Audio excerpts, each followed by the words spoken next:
મહાદેવ મિત્રો, આજનો વિડીયો આપણો બોટમ ચડાવવાનો છે. તો બોટમ કમ્પ્લીટ થઈ ગયા અને ટોપી લાગી ગઈ છે. અત્યારે વરસાદ ચાલુ થઈ ગયો એના હિસાબે આપણે ઉભા રહી ગયા અને વરસાદ રહ્યા એટલે આપણે કામ ચાલુ કરશી. તો ધાકડભાઈ આ ટોપી નવની મારી દીધી અહીંયા કણે અને આ બધા કોલમમાં ટોપી લાગી ગઈ છે. હવે આમાં નીચે આ બોટમ પડ્યા એ ચડાવવાના આવે, 3 બોટમ આવે અને આ બાજુ ઉપર ટોપી લાગી ગઈ મેળા ઉપર. હવે સ્લેબ ઢાંકવાનું ચાલુ આપણે કરશી. બોટમ ચડાવી દઈએ પછી એટલે બીજા ત્રીજા દિવસ સ્લેબ ઢકા હજી ચોકલા ને એવું થઈ ગયું. સવારમાં ખોલ નાખ્યા.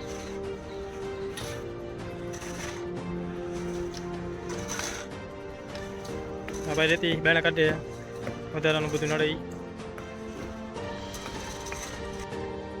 તો આ બાજુથી કારા વાદળ આવી ગયા, વરસાદ ચાલુ થઈ ગયો અને હવે બધા આપણે હેઠા ઉતરવાની તૈયારી કરશી. ચારે બાજુ અંધારું ગયા એકદમ, ખાલી આ બાજુ જ ખુલ્લું ગયા. વરસાદ ચાલુ થઈ ગયો વાદળું તમે જુઓ એકદમ કાળું આવી ગયું.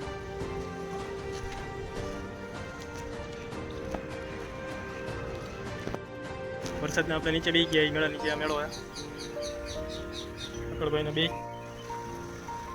માલ બધું અંદર લેવાનો હોય. હવે આમાં લાગશે બીમ ચડાવી દીધા પછી બોટમના પાટિયાની બધી. વરસાદ ચાલુ થઈ ગયો, બે ગયા નિરાજા. હું ધાકડભાઈ બે ગયા. એ ધાકડભાઈ, આ ત્રાપા અહીંયા પડ્યા એકદમ ડેલામથી નવા આવેલા. આ બાજુ માલ પડ્યો, ચારે બાજુ પાછળ પડ્યો, એ બધો અંદર લેવાનો.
ટેકાની ગાડી આવી ગઈ છે, ટેકા ખાલી કરવાના.